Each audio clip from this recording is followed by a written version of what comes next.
Hey, you over there. Yeah, I see you. You're thinking about starting your own podcast, aren't you? Well, if you haven't heard about Anchor by Spotify, it's the easiest way to make a podcast with everything you need all in one place. Let me explain because I have some experience here. Anchor has tools that allow you to record and edit your podcast right from your phone or computer. When hosting on Anchor, you can distribute your podcast on listening platforms like Spotify, Apple Podcasts, and more. It's everything you need to make a podcast in one place. And best of all, Anchor is totally free. Yeah, that's right. You heard me. Totally free to record, edit, and distribute your podcast. It doesn't get any better than that. So download the Anchor app or go to Anchor.fm to get started. Many years ago, I was at a Toys R Us store shopping for toys for my daughter. She was a little girl at the time. And I stopped to marvel at this toy vacuum cleaner set that was part of the Disney Princess line. And I think it was Cinderella or Snow White's vacuum. And I thought, how odd that you would, number one, name this a Disney Princess line of toys, and then offer as a toy a vacuum to a supposed princess or to a girl who was pretending to be a princess so that she could pretend to vacuum up cookie crumbles off of her bedroom floor, because that's what girls do. And then the boys, I guess, would have and you didn't even see toys for boys in the Disney Princess line because it's for princesses, right? Boys have swords and they ride dinosaurs and all kinds of crazy. You know what? I've got some explaining to do. Let's get into it.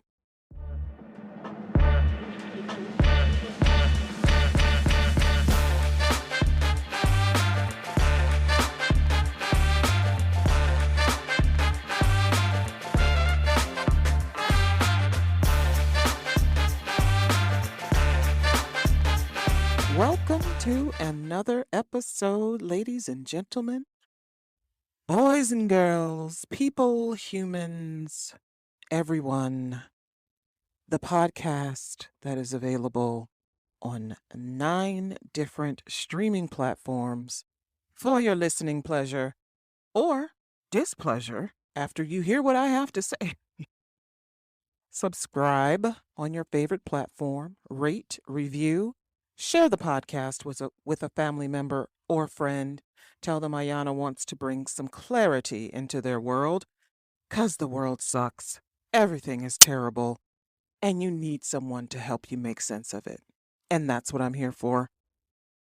So, I've been thinking about this topic for a long time, but I wasn't sure how to do it without sounding like I was bashing men or bashing women or bashing religion. It always seems like I'm trying to avoid bashing because I hate that. I don't like that at all. And I feel like there's enough podcasts out there where people are throwing the hammer down on some political belief or religion or gender. And I like to treat everything fairly. I like to be fair with everybody. I know people are waiting for it. I do get worked up. I do. I do get worked up. I have my moments where I get worked up. And this is one of those topics where I probably will get worked up. So brace yourselves. Hurricane Ayana might be coming, or it might be just a slight storm. So, I'm a fan of the 90 Day Fiancé franchise. I've been a fan since day one. Like, I've seen the first episode of the very first season of this show. And since then, it's been a crazy train with this, right? But it's grown tremendously, and there are spinoffs and spinoffs of spinoffs. And many of the marriages on these shows, because the show is about people who have decided to marry someone who lives abroad, who lives in a country other than the United States. So this is U.S. citizens deciding to marry someone who lives in another country, and they have to apply for the spousal visa to bring them to the United States for them to live in their married bliss.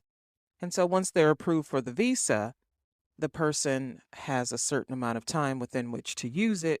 And once they step onto U.S. soil, they have 90 days from their arrival date to marry their fiance, or they have to go back home to the country they're from, rather. So this show is it's wildly popular. Spinoffs, like I said, so many spinoffs, and many of the marriages on these shows, when they get to that point, some of them don't even make it to the marriage. But many of the marriages on this show reflect a strict view of marital life and relationships, like a very narrow view. And you could blame it on, a lot of the countries that the foreign fiancés come from.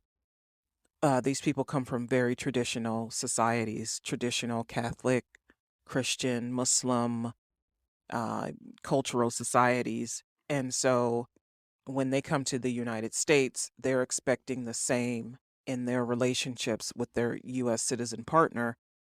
And there's so much friction and so much misunderstanding that happens because in the US, yes, we do some of those things that way, but mostly there are people who are just, they don't do things that way, you know? And I'll explain what that way means later. But one of the couples is a young woman from Georgia and her husband, who is from the Dominican Republic. And this is Georgia in the US. And her husband is from the Dominican Republic. When the husband came here, when they were just fiancés, he could not work or attend school because of his visa status. So he stayed home for a bit while the wife worked and made sure that they were taken care of in that regard. And she attended school. And when he was able to work, he still tended to some of their house needs. According to him, he was the one who was doing the cooking and the cleaning at home while she was in school and working, but he was also working when he was able to at a factory and still tending to the house duties, whatever they are, making sure the meals are prepared and making sure, the toilets are cleaned and whatnot. And so he said that once they were both out of school, the wife, she became a nurse and he works in real estate. So once they were both out of school and working, he voices his frustration with his wife in their home life because he believes she is not doing her duties as a wife now. He wants her to take over the duties that he had taken over, the cooking and the cleaning and serving him and supporting him in his career efforts. And on the latest episode of their spinoff, he vented his complaints to his mother, who lives in the Dominican Republic. And the mother says to him, well, she doesn't know how to be a good wife. You have to tell her how it is done in the DR, how wives are supposed to act. And he's agreeing with her. He's showing that he's agreeing with her. And in other clips, you'll see him voice his frustrations. And now his mother was never a wife, that's the ironic part. His mother was never a wife. She was, in fact, a mistress. And in an earlier episode, he's sitting with his family members and they're discussing that life, that mistress life, and saying that a lot of men, this is what they do. They have other families. They're married and they'll have other families, and men cheat and you accept it. That's just the way it's done. Which, I don't know how true that is, but that's what they were saying. So we have marriages where men work and cheat and have multiple families, and marriages where women work and support their household and marriages where both work and support the house, but one is expected to also be in the house doing the housework. That's their setting. That's it's what are their names? Pedro and Chantel. That's their setting. This is what they're dealing with. And imagine that pressure. Pedro doesn't want his life to be like how it was when he was growing up. And Chantel wants a supportive husband and he wants a supportive wife. But they're looking at each other through this skewed lens. And because they're not fulfilling the expectations that the partner has of them, things are starting to fall apart. People are spoiled by traditions, and traditions are dragging them through life. These traditions are dragging them to follow what others did because it keeps order, allegedly. Pedro is upset that his wife is not his maid, but what is she doing that he couldn't do for himself? Now that he's working, he's claiming that he doesn't have time to do these things and that the wife should pick up the slack. And it's just amazing to me that suddenly when someone isn't doing something you don't like, suddenly they're not worthy of affection, because that's the other issue, because he's not happy with how she's acting at home. He's withdrawing affection from her. And he talks about his wife as if she did not support him when he had nothing, when she absolutely did. And now that the roles are kind of reversed, but she's working as well, suddenly he's feeling unfulfilled. And on the TLC network, there are other shows where people display their amore for traditional gender roles, and men are viewed as useless or worthless if they are not working and providing for their families. Now, the thing about the 90-day fiancé visa is that the immigrant cannot legally work until their status is adjusted, and until they have a green card, until their status has been adjusted. So they can't legally work in the United States until then. But in the meantime, so much pressure is put on them to figure out what they're going to do for work, how they're going to provide for their families, especially for the men, but then also for the women. Well, and you'll see a lot of on these episodes, the parents and friends of the U.S. citizen asking, well, what is she going to do when she's here? Or what is he going to do for you when he's here? I mean, you're living paycheck to paycheck. You don't have enough money to feed 2 people or 3 people, because some of them have babies. And it's so amazing to me how quickly people are to throw someone out because they are not providing or paying their way. They're so quick to toss men to the side if men don't get a job. And they're so quick to toss women to the side if women want to do something that's not traditional. Like some of the women, when they come here, they want to be models, or they want to just, if they want to hang out for a little while, that's their business. But that's apparently that's illogical, doesn't make sense, because everyone in America works, right? Everybody has to work. But there's some women who want to be housewives. But because these women who come over here are foreign, they're not supposed to want to just sit at home. They have to pay their way. And it creates all this turmoil because we have these ideals of what men and women should be and how they should interact with their spouses and even the spouses' families. And when those expectations are not met, people get very upset. People are disappointed. They're so disappointed. They're devastated, So if the women are not, for instance, there's another show called it's I'm a Mama's Boy or something, but the mothers tend to belittle and berate the women who are attached to their sons, whether it's as a wife or a girlfriend or a fiance. The mothers of these sons tend to belittle these women if they don't cook for their sons and clean up around the house or tend to their sons the way the mother would do. waiting on them hand and foot and clipping their toenails, or making sure they've had enough to eat, or making sure the laundry is folded and put away. And the mothers will often comment that, oh, she doesn't know how to treat you. She doesn't know how to treat my boy. I know how to treat my boy. He needs to find someone who I like, who's going to do for him the things that I would do, which for me, in my opinion, is sickening. That's just sick. That's sick. And I have a son, he's 17 years old. I would never say to him, you need to choose a woman who's just like me if you want to be happy. No, absolutely not. No, no, no, no, no, no. So this leads me to the topic of are ideal traditional gender roles toxic for relationships? Or is there a place for them in modern relationships? Is there a use for these things? Some will say yes, some will say no, obviously.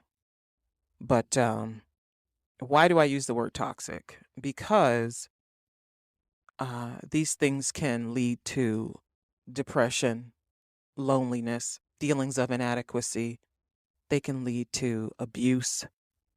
And so that's toxic behavior. But these people use these traditions to make others feel like they are not good enough for the person they're seeking, or like they're not good enough in the culture that they're in, the cultural setting, or that they're not doing well enough in life. But tradition can be lies that survive generations to keep control over people within a family or culture. There are gender specific traditions, roles that men and women, boys and girls are expected to play, particularly in romantic relationships.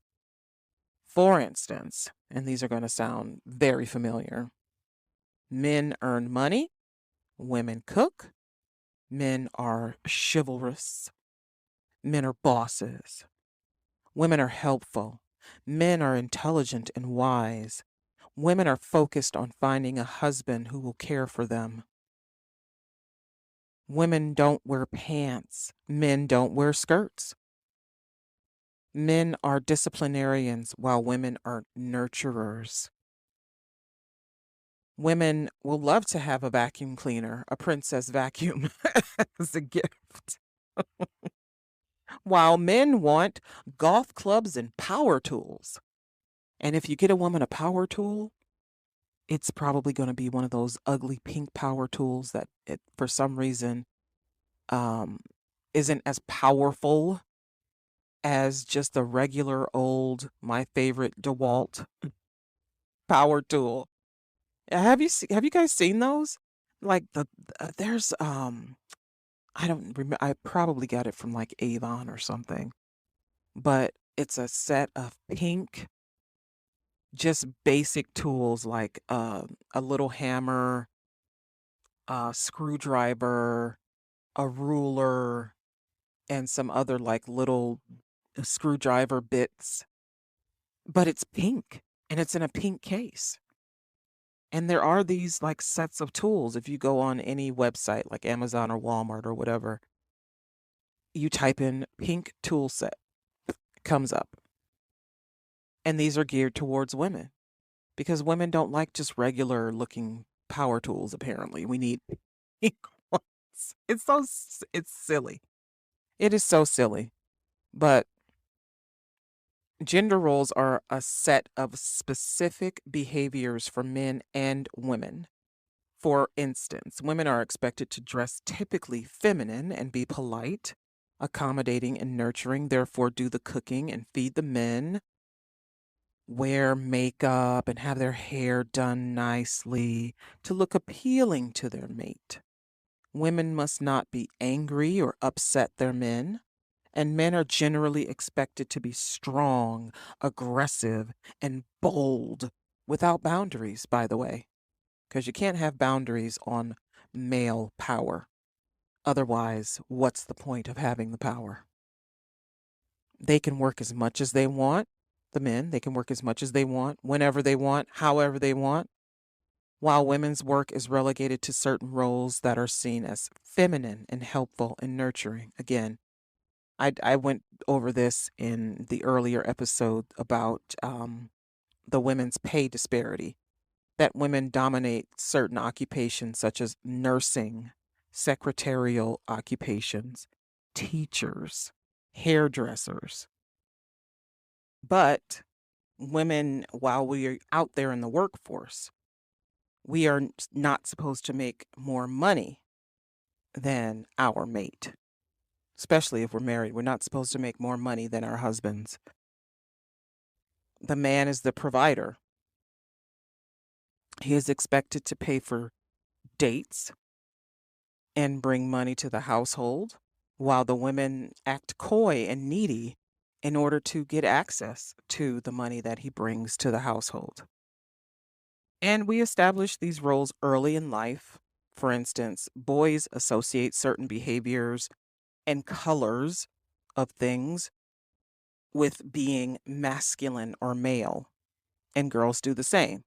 Boys have construction type vehicles and sports balls as toys, or dinosaur themed nurseries, and girls have dolls and frilly things and pink things and parties, like, little teapot sets and things, and have tea parties, and they're made to play with dolls, and they don't have little Tonka trucks or fun little dinosaurs, or they don't give little girls a baseball and a baseball bat as a gift. No, because girls don't want to hit things. Girls want to comfort things. So they get little girls dolls that they can feed and change their diaper. Like, can we just, as a child, as a little kid, why is it that toy manufacturers and advertisers and stores believe so strongly that a little girl wants as a toy a baby she has to take care of? A baby that cries, a baby that she has to feed, a baby that wets itself, a baby that needs its diaper changed, a baby that has a little, high chair and toilet and all. What the hell? That's work. When you're 3 or 4 and you're having to raise a fucking baby. Whose idea was this? Who thought of this? And then the boys, what do they get? The boys get a little, Bob the Builder set or whatever, a little Fisher Price tool set where they get to screw things into holes, or they get the Tonka trucks where they can go outside and scoop rocks and things into the truck, or they get a little basketball, a little football, or they get blocks. I've seen in the past, and I probably did purchase this for my daughter. They were pink, white, and kind of lavender looking Lego sets. For girls, pink Legos for girls. And then the other colors, the red, the green, blue, and black, are for boys. I'm sorry. Thinking back on it now, it is so fucking ridiculous. Girls want pink Lego bricks, excuse me. How would they even know? How do they even know? When a baby is born, they don't know shit about pink and blue and white and purple. They don't know. Adults tell them that these are the colors that a girl should like, and these are the colors that a boy should like. We do that to them. They don't know about these colors. You could give a girl a black Lego brick and they would be just as happy with that as if you had given them a pink one. And the same for boys. They don't know the difference. And frankly, the difference doesn't matter. It doesn't change the functionality of it. It works the same. So why would you give a pink one to a girl and a black one to a boy? Except out of your own desire for them to know that this is what we associate with boy and this is what we associate with girl. You're trying to skew them. You're trying to steer them in a particular direction that you're comfortable with, that you know. It's it's it's silly. It's really silly. And children taught these concepts little by little adjust their behavior to conform to gender norms. And as they grow older, they learn how to interact with others based on these norms. And as they develop relationships, they carry the behavior to their relationships. But the greatest teacher is the relationships that they observe growing up. So girls and boys learn the most about how to interact with other girls and boys based on what they see their elders, their parents doing. So how the father interacts with the son, how the mother interacts with the daughter, the kids are observing that. And that's the behavior that they associate with male, female, masculine, feminine, and that's how they interact with their peers. So women tend to dote on their girl children, right? I see it so much. It's kind of sickening, but I mean, if that's what you want to do, then women can't wait to have a girl child. Men can't wait to have a boy. Have you ever seen these gender reveal videos? Oh, my God. The relief that men display when they see that they're having a boy, and the relief, the joy that women display when they see they're having a girl, or sometimes the disappointment men display when it's a girl, or for the woman if they've already had 2 or 3 boys and it's another boy. Oh, you poor dear. I really wish that people would stop not having them because you can do what you want, but showing them to us. Stop putting them on the internet because we are judging you. We are judging your reaction. And some of these reactions are mixed. Some of them are poor, flat out poor. And, your kid's going to see this one day, right? They're going to see how mad daddy was that the little girl was not a little boy. And it's not going to be good for them. It's not going to be a happy thing for them to see. But women tend to dote on their girl children while pushing their male children off on their father and encouraging them to do so-called male activities like going fishing, while they do so-called female activities with the girls like getting their hair and their nails done or playing with dolls or having a tea party. And like I said, what children observe in these interactions become the rules governing how they interact with each other. And gender roles, generally speaking, are prescribed by our respective cultures. So the region that your family is from in the world, the religion, the family traditions that the family itself came up with, the neighborhood, like what area you grew up in. Your race also determines some gender roles. However, there is controversy surrounding the origins of gender roles. Some say that traditional gender roles find their origins in early humans, evolution. People adapted to form traditional masculine and feminine gender roles. Closeness and solidarity became associated with females, and power and status became associated with males. Females birthed babies, obviously, and suckled them and menstruated, so it made sense for them to be somewhat staying in one place to rear the children, do the child care, be responsible for the child rearing and child care, to be the nurturers because this thing came out of them, so they should be the ones to take care of it. Men, however, they can't birth. or suckle, and therefore they become responsible for providing resources for the family, such as food, security, and protecting. And that information comes from the article, the journal article, Traditional Gender Roles, Do They Make and Then Break Our Relationships, by William Ickes in the Journal of Social Issues. And it makes sense, though, that people adapted to survive whatever time they were living in, and the women did what the women had to do, and the men did what the men had to do. And suddenly these became how women acted and how men acted. Over the millions and millions of years, these things just survived, and women were made to take on the role of the nurturer and doing the suckling for the babies. And they were always surrounded by the babies, and then the men would have to go off and find the food because they couldn't sit there with the women all day and watch them just nurse the babies.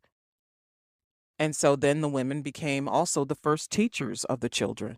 And so teaching became a female profession. And again, men had to go off and they had to hunt. They had to hunt for the food. They also had to keep predators away from their families. They also had to make sure that they had enough. So sometimes they were gone for weeks at a time, months at a time. And then in wars, women weren't really fighting in wars, although women were warriors, but it was mostly men out there.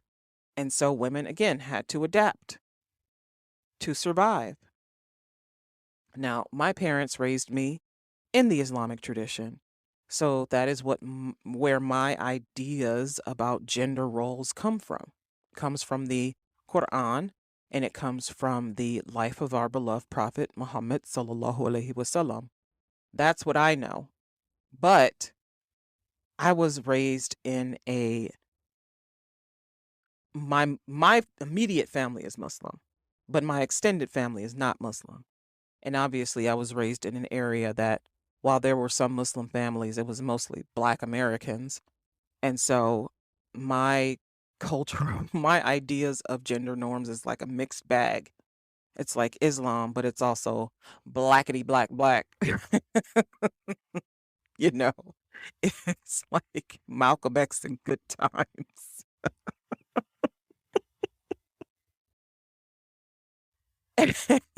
and, and what I saw growing up is, it's vast, very vast, very vast. Um, we have similarities, as I learned as a child. We have similarities, but we also have differences by design from God. And men, generally speaking, are the providers, while women are the nurturers and caretakers of the household and the children. But men and women have rights over each other, and women are not relegated to the home. Women can work and pursue education in Islam. Men can tend to the children and spend abundant time with them. In fact, they are very much encouraged to spend time with their children, with their families, and participating in the discipline, the disciplining and the loving of the children. The Prophet Muhammad sallallahu alaihi wasallam showed his children affection. He spent so much time with them and his grandchildren. They were all so very close. It wasn't that he was a prophet, so he was a great man, but that meant that he was not attached to his family at all. No, that is in fact quite the opposite. And he had companions, and this is how they treated their families. They observed him and the way that he acted, and this is how they treated their families. But somewhere along the way, we lost that.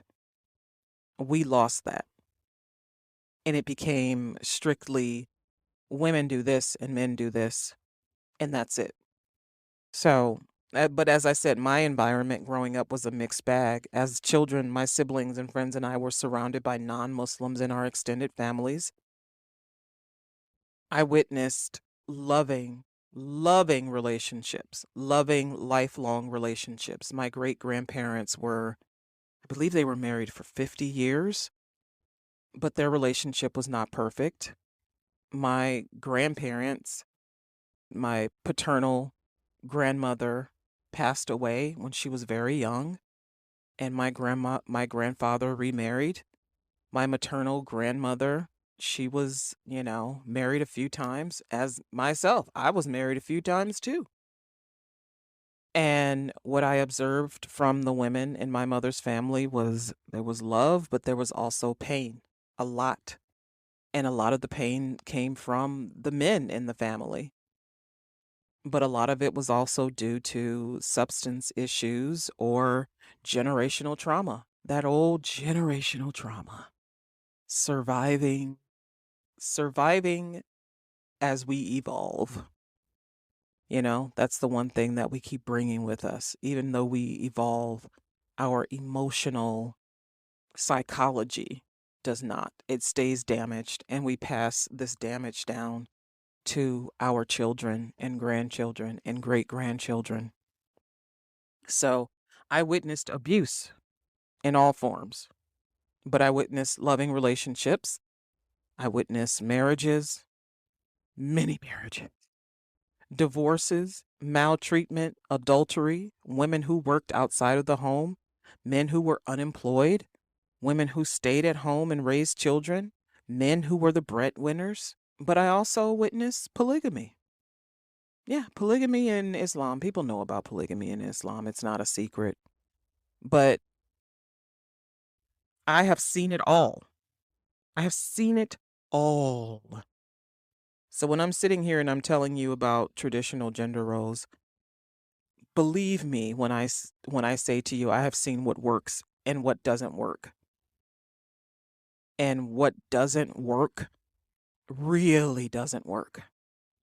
But traditional gender roles are not working. They are not working. I know that we think when we get married and we fall into these roles that our marriage is going to survive 40, 50 years like what my great-grandparents had, because the women are doing what the women are supposed to be doing and the men are doing what the men are supposed to be doing. And if everyone is doing what they're supposed to be doing, then there's going to be order and everything's going to be okay. It'll be easy. We'll be at ease. And also because this is what God would have wanted us to do. No, God wants you to be happy, stupid.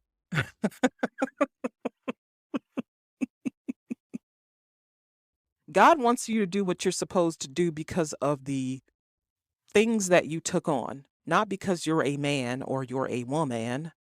If you get married, God wants you to tend to your marriage. If you have kids, God wants you to tend to your kids. And not in a female way and not in a male way, but in a parent way. In a human way. The rules for men and women are the same. We're created from the same dust, dirt, water, rocks, whatever, the same earth. There aren't different rules for a male parent or for a female parent. There aren't different rules for a wife than a man. You're supposed to take care of your marriage. But mostly you take care of yourself.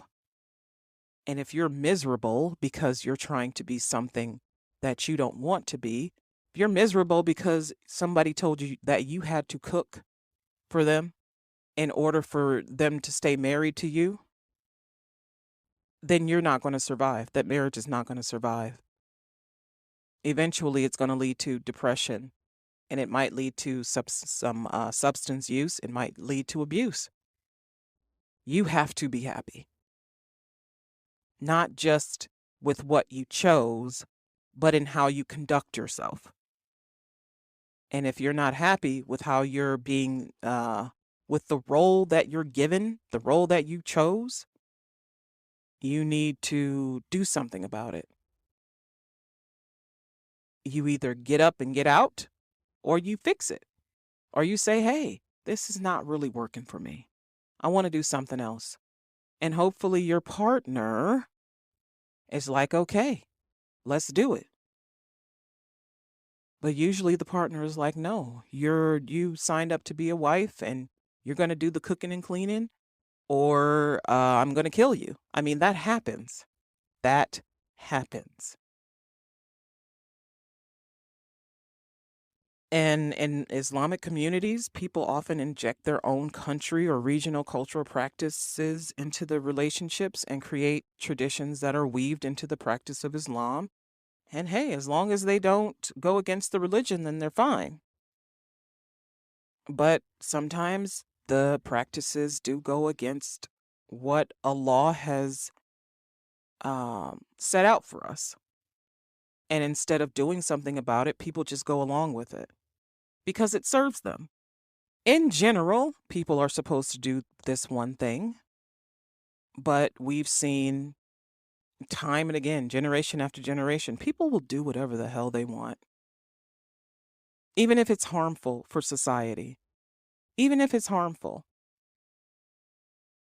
And that's what happens sometimes with these gender roles and gender norms. We're telling women to stay home and be the cooks and the cleaners and the child rearers and the sucklers and whatnot. And women are not surviving in spite of being kept in this dainty position. Women are miserable. They're unhappy. They don't have any sense of self. They don't know who they are. They're invisible. They're miserable. They're dependent. They're emotionally and physically dependent on another person. Even as adults, women become dependent on their husbands. And then the men, if they're not up to snuff, they're looked down upon in their societies. They're treated with disrespect. Pressure is put on men to perform every single day. Go out there and provide for your family. Make sure your kids have food to eat and a roof over their heads. That should be the responsibility of both parents, not just one. It should be the responsibility of both. But people, again, they get their ideas of what a man and a woman should be from their culture, from their religion, and they will fulfill these roles if it kills them, even if it kills them. They will fill these roles even if it means they have to move to another state, even if it means they have to make giant sacrifices just to fulfill these roles. When people could make adjustments in their relationships, they could make adjustments in their marriages so they don't have to make giant sacrifices that make them miserable, that see them working 100 hours a week, that see women having baby after baby after baby after baby, that see women just disappearing into these roles as wives and mothers. People could just make adjustments. They can make compromises, but they don't want to. You know, you have to want to change for things to change, obviously. But, you know, as the Mandalorians say, this is the way.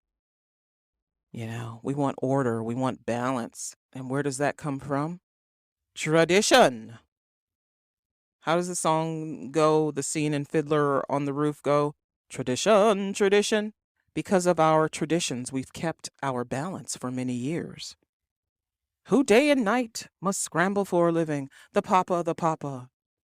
Who must know the way to make a proper home? The mama, the mama. Even in America, these traditions survive. Men outside of the house, women inside of the house. But sometimes we do things differently. And of course, people may argue the deviation from tradition is what brings chaos and the breakdown of the family unit. And I've seen this so many times. It's because of the gays that the black family is doing poorly. It's because of affirmative action that white men aren't getting the jobs that they used to, so they can't provide for their families. It's because of immigration that we're not able to get the jobs that we used to get to provide for our families. All of these threats to the American family. to the American heterosexual family. Instead of looking inward, we look outward for reasons why the marriages aren't working and the families aren't staying together. And sure, there are some pretty big outward reasons. There are drugs, alcohol, prison, wars. Absolutely. But there are also people just not doing what they're supposed to do. And I'm not saying doing what you're supposed to do, like you're not washing the dishes or you're not working enough hours for us to have enough food or for us to be able to take a family vacation. I'm talking about people just not being present. People not being present, period, in their relationships, in their marriages, in their families. Fathers not being present, mothers not being present, people not doing the duties to themselves and to the people they've brought on. When you bring someone onto the ship, you gotta make sure that they're having a good time, you know? But I argue that doing things in a traditional way is not what brings order. We need a different way of doing things because the way that we were doing things, the very stereotypical Cleaver family way, is causing chaos because people are miserable. And miserable, unhappy people do destructive things. Miserable, unhappy people try to bring others down with them. So what we need is a new order.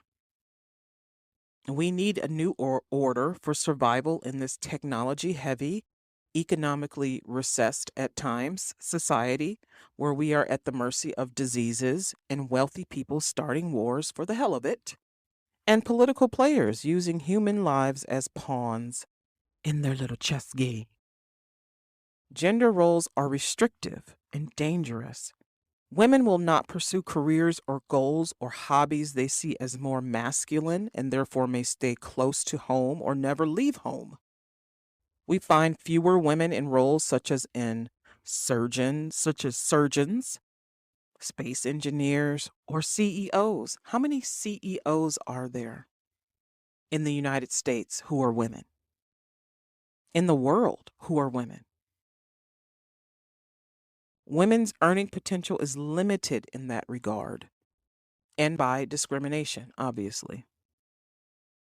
But the discrimination comes because even in traditionally female work roles, the secretary, the teacher, the nurse, the hairdresser, women are not paid as much as their male counterparts. Men do not view women's input and contributions and work through a lens of equality, and therefore pay women less for doing the same job as their male counterparts. It is a different world than the one I grew up in. But this is a different world. 2022 is a much different world than the world I grew up in. The late 70s, the 80s, the 90s. Women and men are needed much more now as emotional and physical equals in their relationships. We are called to wear many hats for each other, and therefore the traditional gender roles work against us. Freedom means we are not using the ascribed gender roles to oppress each other or to alienate each other. If a man or a woman isn't fulfilling their role that we've given to them, we withhold attention and affection and communication, right? You don't want to have sex with someone who's not bringing home the bacon.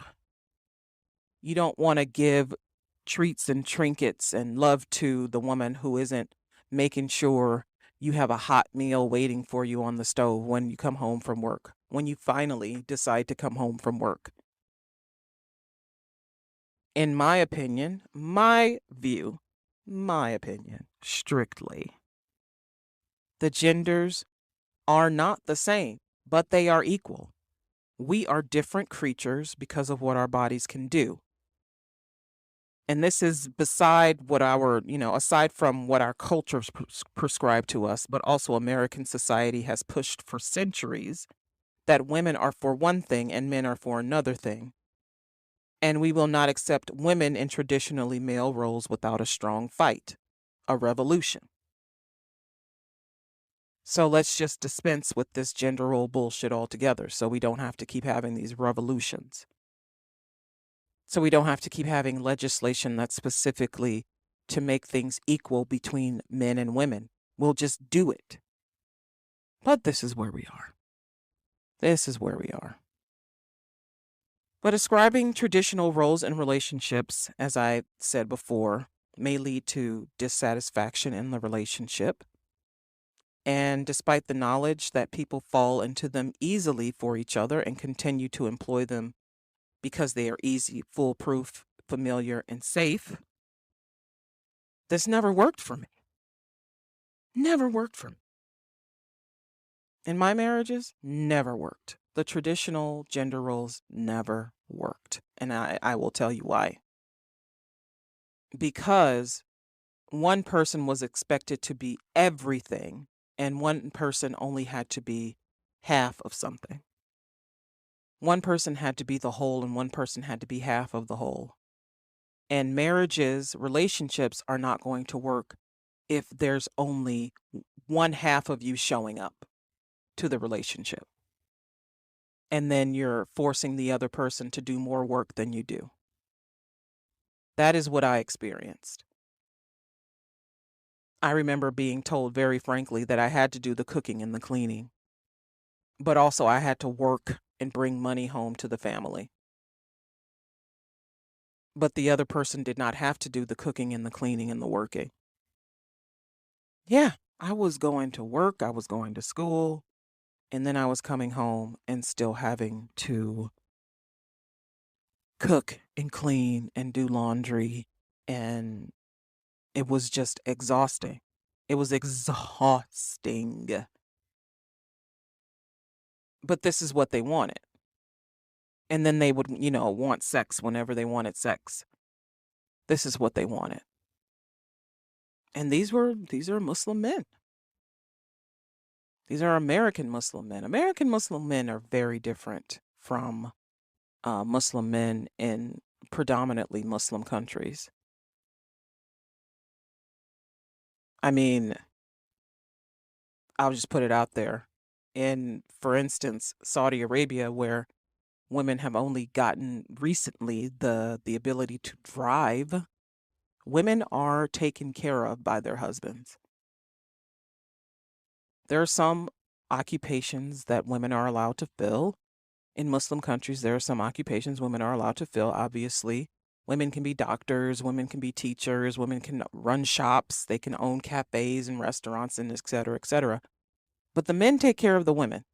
The fathers take care of their daughters and sons until they leave the home. And then the daughters are taken care of by their husbands. That's the way it is. That's the way it's supposed to be. But you get into the United States where, that's not ideal for a lot of people, because you need two incomes to survive in the United States, really. It depends on how much one party makes, but for the most part, you need two incomes to survive in this shithole. And women may not want to work. And listen, if you're with a woman who doesn't want to work, she doesn't want to work. That's her business. If that doesn't suit you, go find somebody else. Ladies, if you're with a man who doesn't want to be with someone who works outside of the home and who, works long hours, who's a high-powered attorney, or who's a doctor, who's working 90 hours, 100 hours a week, if he doesn't want to be with you because of that, let him go. Stop fighting these people to conform to your ideals. Stop fighting people to conform to your ideals. But most of all, stop fighting people to accept you as you are. Stop fighting people to accept you as you are. You simply move on to someone who will readily accept you. Readily accept you. You have to be on the same page in a relationship. And sometimes these gender roles don't allow you to be on the same page because of how you grew up, because of what you know, because of what your needs are. Men have emotional needs that are not being met in these stereotypical gender normative relationships.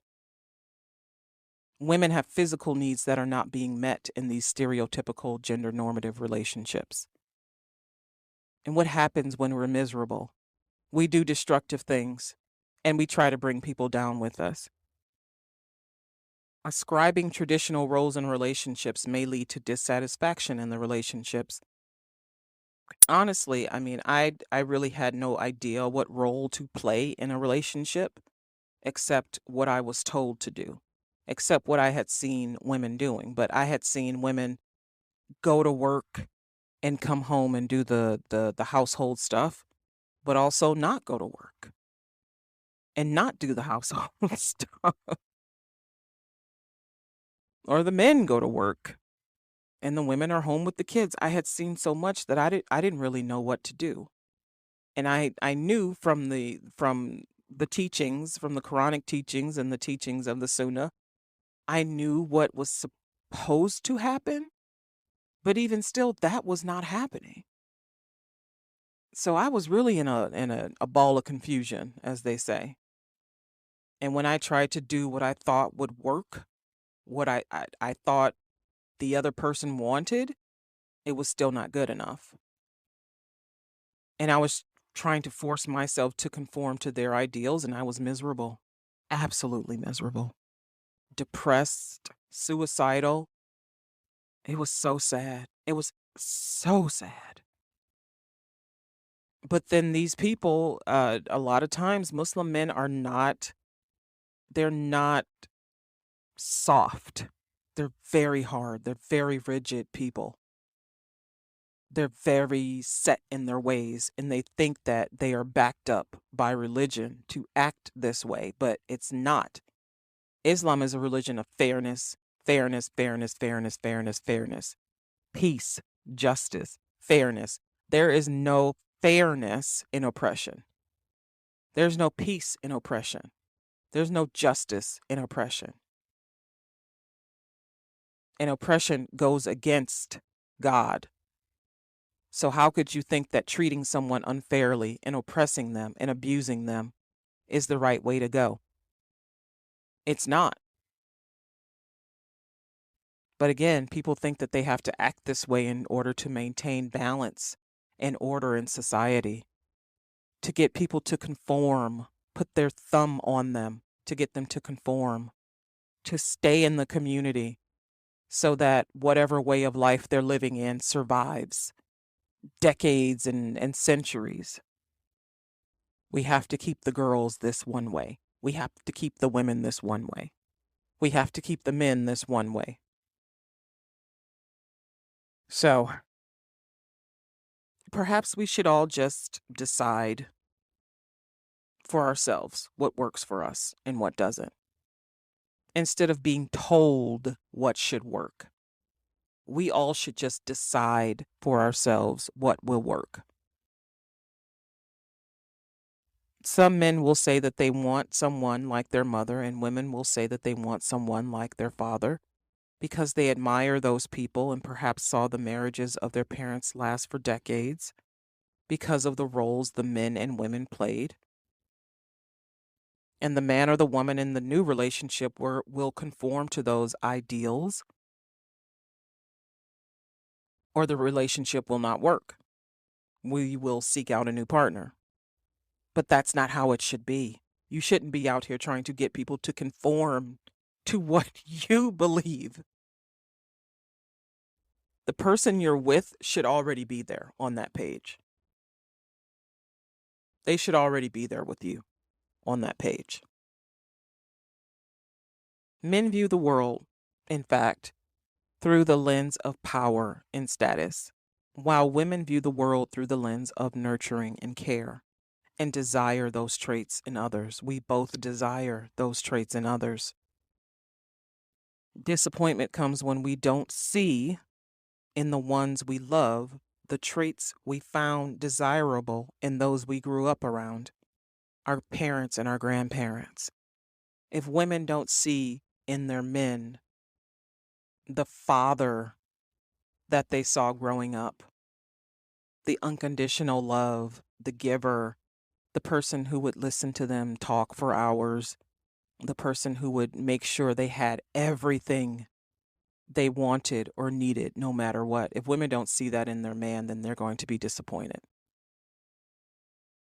And for men, if they don't see in their woman the mother who was always there, who showed up to every game, who did the bake sales, who did the volunteering at school, who made sure they had clean clothes that were neat and ironed, who made sure that they had breakfast and lunch and dinner. If men don't see that in their women, they're going to be disappointed.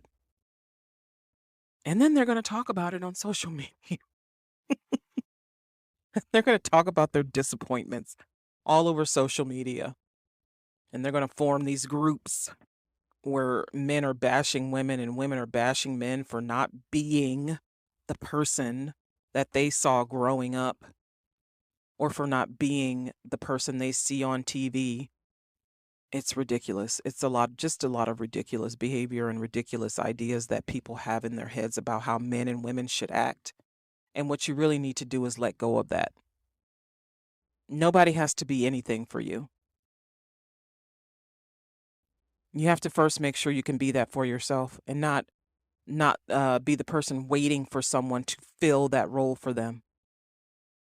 You're an adult and you're waiting for someone to come along to take care of you. Why? Are you disabled? Do you have a soft brain? You're waiting for someone to come and cook and clean for you. Why? What have you been doing this whole time? Are you living in squalor conditions? Do you smell? Are you dirty? Are you emaciated because you haven't been eating this whole time because there hasn't been a woman to cook for you? Why are you waiting for someone to come in and do the things for you that you could do for yourself? You need to be thinking of your partner as filling different roles than cooking and cleaning girl and working man, bringing home the money man.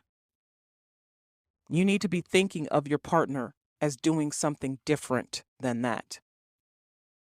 You can do that for yourself. Why do you need someone else to do that for you? You don't. You don't need someone to do these things for you. You need people for other reasons. And in relationships, we're going to end up wearing many different hats for each other. But if we're looking at each other as coming in to fill these stereotypical roles, then we're not even going to get to the many hats because we're going to be too unhappy and we're going to get rid of the person.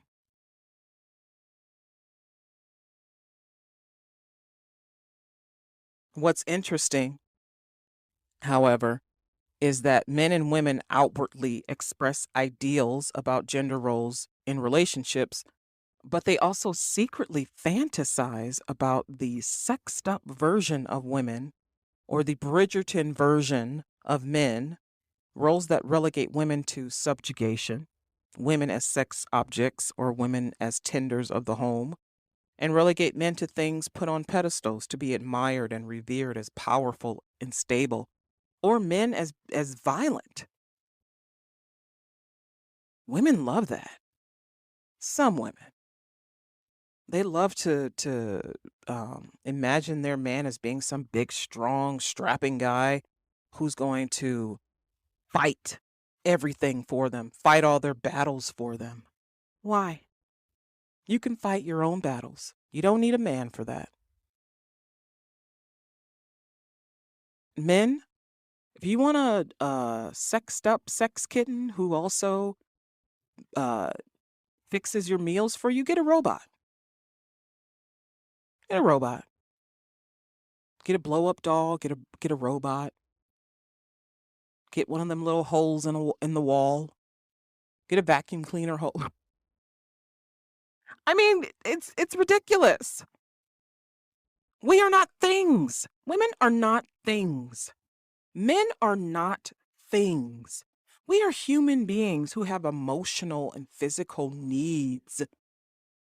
There's so much that we can do for ourselves, but we're sitting around waiting for someone to do it for us. It's pathetic. It's pathetic. You're not helpless. You are not helpless. And yeah, maybe somebody raised you to think that you're helpless. Maybe somebody raised you to think that you can't do this without a man. You can't do this without a woman. Man, you need to get you a girl to come in here and help you clean up this place. Fuck that. Get off your ass. Get a job, go to work, make your own money, have your own place. And then because you want some companionship, this is what we're here for each other. Companionship. We're not here to be servants for each other. We are here to be companions for each other. You want someone to go on adventures with you. You want someone to have fun with. You want someone to have sex with, but not someone you have to force to have sex with you. Somebody who wants to be with you. Somebody who wants to be intimate with you. But also you want someone who's going to respect you.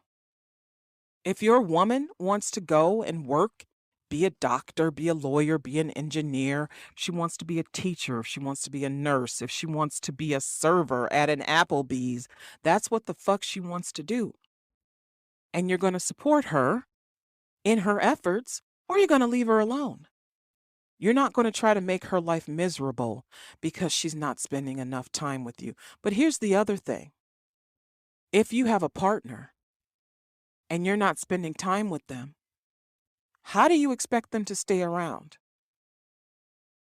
Because you want them to be there? No, when you bring somebody on board the ship, you got to make sure they're having a good time. When you bring somebody on board the ship, you have got to make sure they are having a good time. We let our ideals govern our thoughts, but they ruin us as well for each other and for others. Relying on social norms to guide behaviors can keep us from expressing ourselves, exploring new opportunities for personal growth. But when we know what to expect from a person, we tend to feel at ease. And people really in relationships just want what's easy. But ultimately, it's not easy. Ultimately, it becomes very difficult because it leads to a lack of communication. It leads to misery in a person. It leads to them not wanting to be there. They're no longer present. It leads to depression. It leads to anxiety, these expectations that people have of you. And when you're not filling the role, they put pressure on you. They abuse you.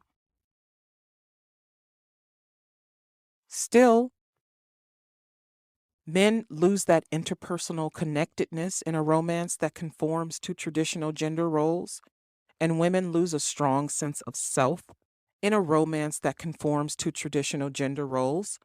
The lack of satisfaction may lead to depression, anxiety, and loneliness for men, and for women, dissatisfaction that we're having to fulfill someone's needs for intimacy and also children. Some men want a lot of children. Some men want a lot of kids. Some women don't want to have kids at all. And they shouldn't have to. Women should be allowed to decide for themselves how many kids they want to have. And if it's none, then it's none. But women find themselves pressured into having kids when they don't want it versus pursuing our dreams and passions. If you want to be happy, be happy. But I tell you what is not real happiness, and that is making someone conform to an ideal that was put in your head. These things are put in your head by other people. Even religion, these things are put in your head by religion. And yeah, maybe it works for you. Maybe it'll work. But most of the time, it's not going to work.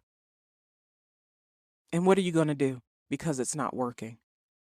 Are you going to look at yourself as being a disappointment? Are you going to look at your marriage or relationship as being a disappointment? Why not look at the thing that you're using to put pressure on yourself and your mate as being the disappointment? What is your ideal mate? Think about where those ideals come from. Do you think that your ideals prevent you from obtaining happiness in your relationship? How do your ideals lead to conflict in your relationship? These are questions that we must ask ourselves and resolve them within ourselves to attain happiness and peace with our romantic partners. And this has been Ayana Explains It All, brought to you by facts, figures, and enlightenment. Take care.